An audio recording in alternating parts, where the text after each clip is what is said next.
So the circumstances I live in now, I feel very, I feel comfortable being poor. Why? Because I don't have to contend with the attitudes of the rich. They are just so aggravating to me. So, infuriating. I don't get it. I don't get it. I'm aggravating to you, but I'm poor. Yeah, well, you're on your way, but you have not. As long as you can't be humble enough to admit that you have serious flaws that you need to do something about, and you need to talk and that kind of thing. I know, but you keep showing up. But no, this is how you keep talking. You keep talking as though you were superior, no matter how bad you're drinking. Now, that's typical, I think, of the mental illness of the superiority complex, that those who've done very well know that they have that kind of capacity, they fall into. And then that's what takes them out, is the fact that they cannot bring themselves to admit that they have any flaw. Now, this was my dad. He was superior, and drinking was just a minor little glitch. He wouldn't accept the fact that it was very destructive to his family. We couldn't talk to him about it. When we tried to talk to him about it and say, Daddy, you have this drinking problem, he'd say, oh, you're a bunch of GD liars. I mean, he would deny. GED liars? GD liars. He would actually say that to us. Scream at us. Scream that we were liars when we said that he had a big drinking problem. No. He would absolutely lie and deny that he was doing what he was doing. I don't have a drinking problem. I have a stopping problem. You get it? Oh, you do have a stopping problem. Yes, I don't have a problem drinking. I just have a problem stopping. Yeah, but maybe that means that your recognition of how bad it is not strong enough yet. It's not big enough. It's not, most people would just naturally think that if you were drinking, getting up in the morning and drinking all day long, it wouldn't take some people very long to think, I have a serious drinking problem. I'm an alcoholic. How did I get that? Because I've seen people a lot younger than you come to the conclusion that drinking was not helping them. And so they would make a serious attempt to quit. Now, say I have one son. Well, he goes to AA meetings by the tons. He goes everywhere he goes. If there's not one there, he farms one.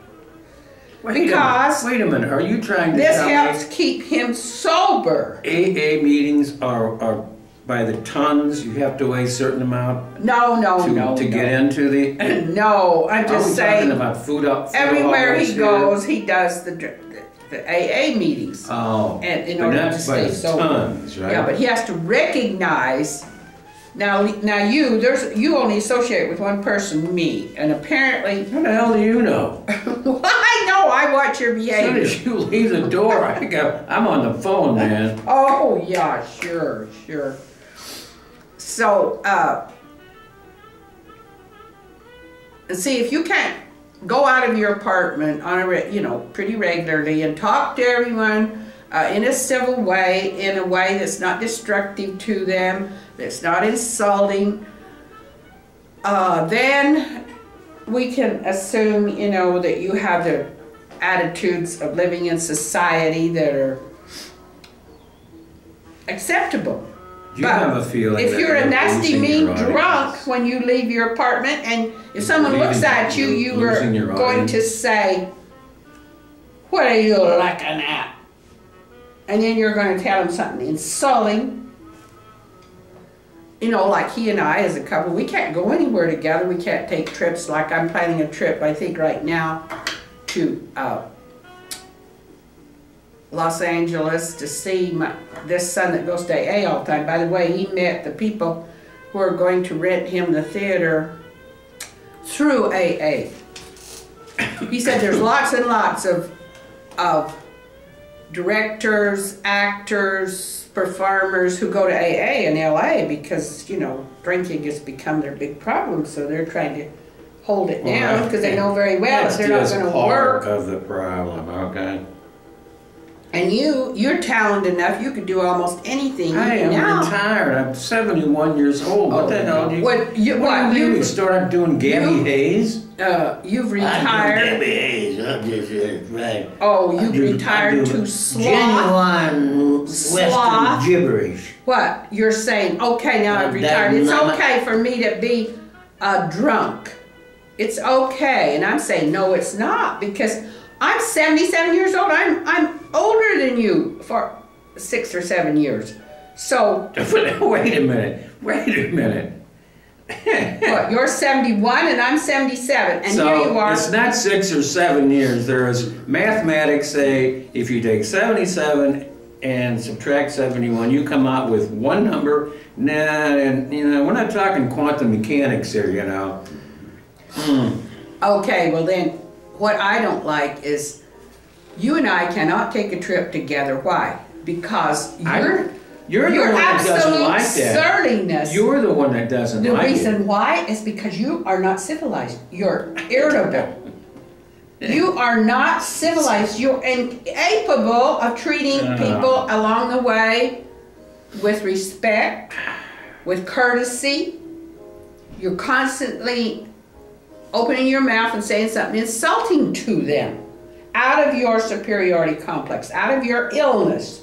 Your mental illness, which I think accompanied as part of your alcoholism. Why do you have to keep doing it? Look, well, I'm just punched saying. one little old lady on the butt, okay? Oh, yeah. Now, I wouldn't be surprised, because you will say things like, oh, they should be dead. They are, they're the most... I thought she was dead. Yeah, right. And she kind of hit me right in the you-know-where. So I had to hit her back. I mean, there's a sense of humor. And a black sense of humor, and then there's just plain meanness. Are you calling me? I'm calling you mean. Oh, I thought you were calling me black. And that's why I can't go anywhere with you outside this apartment. I kind of like that. Oh yeah, sure. You like it because you're all alone in the world, completely alone. Don't get along with anyone except maybe me.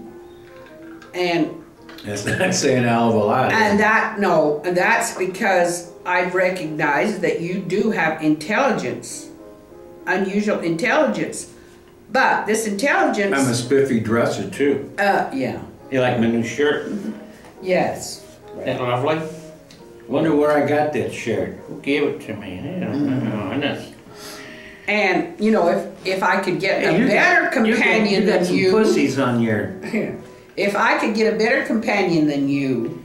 Well, I would do it. For God's sake, would you? I can't do it. Now, why? You know, America has sunk into addiction. They're either addicted to food, or they're addicted to drugs, or they're and they're smoking, and they're addicted to alcohol. How about sex? Goes along with it, but. So you're the best. You're the best that I could do. Well, that doesn't say a hell of a lot for you, does it? No, it doesn't. Woo. But, you know, I couldn't get along with rich people at all, because the rich people, I'm so allergic to the rich people's general problem of, you know, if they're ruthless, if they've acquired their money by sort of pushing their opportunities, they don't recognize it. They don't want to recognize it, and so therefore, but a lot of times their attitudes towards someone who hasn't done this, who isn't in their class, is so bad, like me. I'd say their general attitude toward disability is that these people are worthless. They're not carrying their weight. It'd just be better if they died. Why keep them alive? You know, they're worthless. Am I supposed to argue this point? Yeah, right. I don't know if in your infinite superiority, if you want to argue it. I know you don't think much of me. I think you're the biggest person I know. Yeah, the biggest person. Listen to that insult. Wait a minute. That wasn't an insult. You want me to give you an insult?